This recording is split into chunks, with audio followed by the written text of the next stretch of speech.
هل انت مؤمنه بده؟ كل واحده فينا شايله حكايه، اللي ربت ولادها لوحدها، اللي كملت تعليمها، اللي عندها شيله، واللي وقعت 10 مرات ووقفت في ال11، واللي عملت مجهود عشان توصل للي وصلت له، واللي شايفه نفسها حلوه بس مش جميله لكني حلوه. ممكن تكون روحك حلوه، مش شرط الشكل والجمال. ما عندك مقومات مش عند حد. متميزه، انت متميزه بتعملي هاند ميد، انت متميزه عندك قبول في المجتمع، انت متميزه عندك قبول في الشاشه، انت متميزه عندك حاجه متميزه بيها، في بصمه، في حاجه ربنا ميزك بيها. لازم تقتنعي انك تقفي قدام نفسك قدام المرايه تقولي انا متميزه، ربنا اداني واداني واداني واداني، استخدم مميزات ربنا اداها لي دي عشان اكون احسن، عشان محدش يقلل مني. عارفين ايه اكتر حاجه توقعك؟ مش الحسد، مش نظره المجتمع، مش اي حاجه تانية. عارفين ايه اكتر حاجه توقع الانسان؟ المقارنه. اني اقارن نفسي، دي الاستاذه فلانه دي انا عايزه اخد مكانها، انا ما بعرفش اشتغل هاند ميد انا عايزه ابقى بشتغل هاند ميد، انا عايزه ابقى ميك اب ارتست، انا شايفه حياه الاخرين واقارن نفسي بيهم. انت في الحته دي عمرك ما هتعيشي سعيده، عمرك ما هتعيشي سويه، وعمرك ما هتشوفي مميزاتك. انت عندك مميزات، خليكي في مميزاتك عشان تنجحي وعشان تكوني مختلفه وعشان تحسي بالحياة، عشان تعيشي، عشان تقدري تدي نفسك قبل أي حد تاني. بلاش تقارني نفسك بحد، ما تخليش حد يأثر عليكي. دول أكتر حاجتين أنت محتاجاهم جدا جدا عشان تكوني متميزة. في مثل دارج كده بيقول لنا ايه؟ التقدير خسرنا كتير. ما تنتظريش التقدير من حد، ما تحطيش نفسك جوه سجن التقدير. محدش قال لي برافو، محدش شجعني، محدش قال لي الله اللي انت عملتيه ايه العظمه دي، ايه الحلاوه دي، لا خالص. انا بعمل الحاجه اللي شايفه انها تنجحني، انا بعمل الحاجه اللي انا شايفه ان انا هبقى احسن فيها، انا بعمل الحاجه اللي انا بذلت كل المجهود فيها عشان ابقى كويسه. اللي هيكافئك على اللي بذلتيه مش الانسان، ربنا. وممكن الانسان يقول لك برافو، يعني ممكن انا اشوفك عملتي حاجه كويسه اقول لك برافو، ممكن زوجك يشوف عملتي حاجه كويسه يقول لك برافو، اخوكي، ابوكي، امك، اي حد. وممكن ما حدش واخد باله مع تلاهي الدنيا، لكن انت عندك حاجه حلوه وعملتي انجاز، عملتي تميز، فده ببساطه جدا انا بقول لنفسي برافو، انا شايفه اني عملت حاجه كويسه. لان التقدير مش بيجي من البشر، التقدير بيجي من جوايا انا ومن عند ربنا. وربنا بيسخر لي اللي يقول لي برافو، اللي بيقول لي يشجعني، اللي بيقول لي كملي، اللي بيقول لي احنا معاكي، احنا في ظهرك. فما تخليش التقدير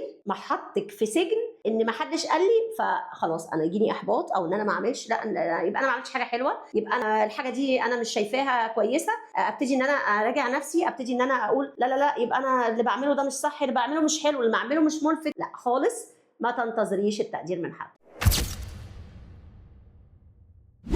تفتكري ليه نجاحك بيزعج الاخرين او بعض الناس؟ نقدر نقول في ناس طول ما انت اقل منهم هم بيحبوك. اول ما تبداي تنجحي يبداوا لا دي صدفه، لا دي حد ساعدها، لا دي جت معاها ضربه حظ، لا دي مش عارفه ايه. فدايما نجاحك بيزعج الفاشلين. اوعي تفتكري ان ده الطبيعي، اوعي تخلي ده نموذج ليك. لا، انا عارفه انا ايه كويس جدا. حضرتك او حضرتك شايف نجاحي وتميزي يختلف مع طموح سعادتك، فدي حاجه ببساطه جدا تخصك، ما تخصنيش. انا متميزه، انا اقدر انجح، لكن تميزي بيزعج الاخرين، دي حاجه ترجع للاخرين. اوعي توقفي نجاحك، اوعي توقفي طموحك عشان ازعجتي البعض، عشان البعض شاف ان نجاحك ده بينت تاثيره، بينت انه قليل، بينت ان هو فاشل، بينت ان هو بلاش نقول فاشل لاني انا مش مقتنعه بان حد فاشل، لان دايما النجاح بيبدا من الفشل. فشلت مره واثنين وثلاثه، وقعت مره واثنين وثلاثه، وبعدين قمت وصلت، وممكن اوصل لحد كان سابقني بمراحل كتيره جدا، لكن انا فعلا مش بعترف بكلمه فشل. اوعي تزعلي لما حد يغير من نجاحك، دي ضريبه النجاح. اوعي تزعلي ان حد يقلل منك عشان شايفك احسن، دي ضريبه النجاح. اوعي ترضي الناس على حساب نفسك، لانك ببساطه جدا ولا هترضي الناس ولا هتلاقي نفسك. هتلاقي واحده بترضي الناس ان هي بتغير من سلوكها، بتغير من طبعها، مع انها محترمه جدا، بس عشان شايفه ان حد بيزعل لما هي بتعمل حاجه معينه فتبتدي تغير فيه. واحده عايشه وسط الناس بتشتغل مثلا بترجع متاخر، فبتحاول تشوف شغل تاني عشان ما تبقاش راجعه متاخر عشان كلام قدام الناس عشان الناس تتكلم عليه، برغم ان الشغل ده بيجيب لها فلوس اكتر وشغل محترم وحاجه بتفيد بيها نفسها وبتفيد بيها اولادها. ما تحاوليش ترضي الناس على حساب نفسك، ولا ان انت تتنازلي عشان ترضي اللي حواليكي، لانك ببساطه جدا ولا بترضي الناس ولا بتقدري توصلي للحاجه اللي انت عايزه توصلي لها. الناس كده كده مش بترضي. اعملي الحاجه اللي انت شايفاها صح، ما دامت باحترام، ما دامت مش بتقلل منك في حاجه. انا شايفه نفسي بعمل حاجه صح بما اني ما بخالفش تعاليم ديني، ما بخالفش المجتمع ولا قيمه ولا العادات والتقاليد بتاعنا، يبقى انا صح، يبقى مش هحاول ارضي اي حد، انا هكمل في طريقي وهفضل وهنجح وهتميز. حاولي تشوفي انت نجحتي في ايه، كافئي نفسك، طبطبي على نفسك، اوعي تستني حد يكافئك. احنا قلنا وهنقول وهفضل اقول في نماذج كتيره في الحياه بتقول لنا انت نفسك، كوني مرآة نفسك، اوعي تبصي في مرايه حد، اوعي تشوفي نفسك في حد، اوعي تنتظري من حد ان يقول انا نجحت عشان في عينين الناس شفت نظره نجاح، عشان انا في نبره صوت اللي قدامي حسيت اني انا ناجحه. لا، كافئي نفسك بنجاحك، حاولي دايما تنجحي وتنجحي. النهارده انا نجحت، ما افرحش ان انا نجحت واقف، لا، افرح ان انا نجحت، اقرا اطور من نفسي، اشوف المجال اللي انا نجحت فيه ده اقدر اقدم فيه ايه تاني، ايه الجديد فيه. يعني لو انا في مجال التكنولوجيا مثلا، ابتدي ان انا اعرف عشان اوصل لحاجه افضل. مثلا في مجال الهاند ميد، وصلت عايزه اعمل حاجه معينه، عايزه اعمل شكل معين، جيت انا صورت حاجه وشفتها، افضل اوصل للشكل ده وابدع فيه. لاني لو عملت الصوره اللي كانت موجوده ما ابدعتش، ما تميزتش، عملت حاجه كانت موجوده قلدتها. مش لازم اقلد، انا اعمل واعمل واحاول واحاول واحاول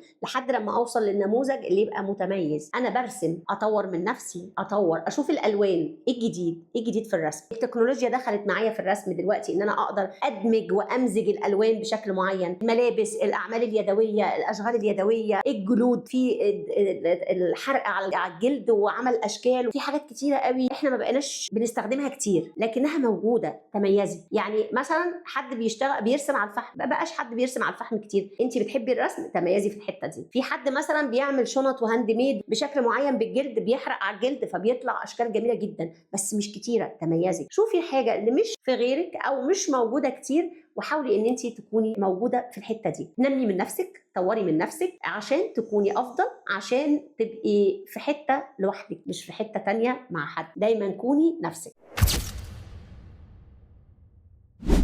اوقات كتيره بنشوف نماذج كتيره حوالينا، النماذج دي يعني ناجحه جدا، لكن للاسف خدت احباط من اللي حواليها، زي حوادث الانتحار اللي احنا شفناها، لجر وشهيره وانها انتحرت، وفي كلام كتير على طريقه انتحارها او كذا، لكنها من اللي حواليها. لو ما كانتش سمعت الناس حواليها، شافت كتير قوي حاجات وما نعرفش هي شافت ايه، لكن لو ما كانتش شافت، بصت للي حواليها، يمكن كانت تبقى في حته احسن. طبعا مش هنقول يمكن ده قدرها وده عمرها وربنا رايد، لكن في نماذج ناجحه كتير.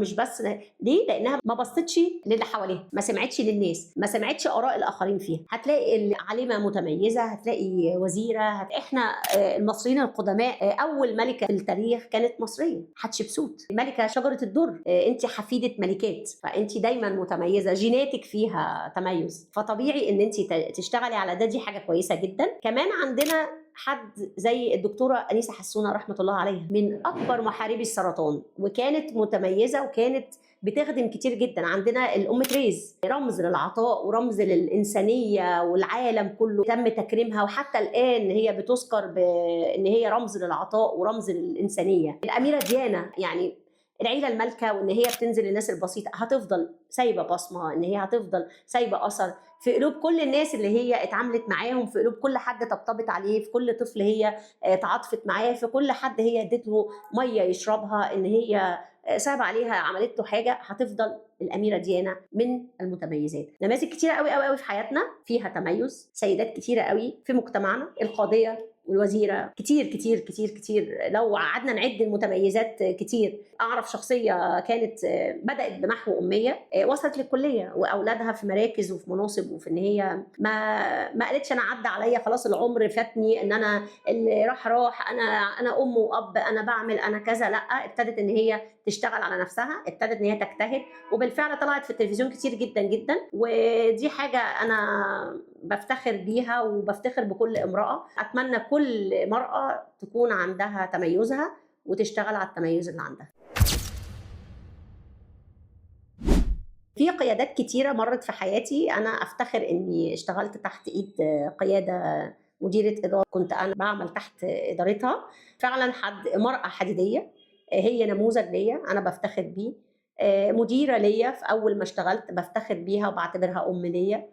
كانت شخصية قوية وشخصية ناجحة في مجالها، كانت متميزة، وتميزها حتى الآن ده من سنين كتيرة جدا، يمكن من 20 سنة، لكنها لا زالت متميزة. هي مش موجودة في الخدمة لكنها متميزة، هي مش موجودة في الحياة الوظيفية لكنها موجودة في المجتمع وليها بصمتها، وبفتخر بيها جدا جدا. ودايما أقول لها أنت قدوتي. أستاذة علا سليمان، أنا فعلا بعتبرك قدوة ليا، سعيدة إني اشتغلت تحت إيدك، بجد نموذج مشرف، امرأة لا يختلف عليها أحد، أنت نموذج مشرف.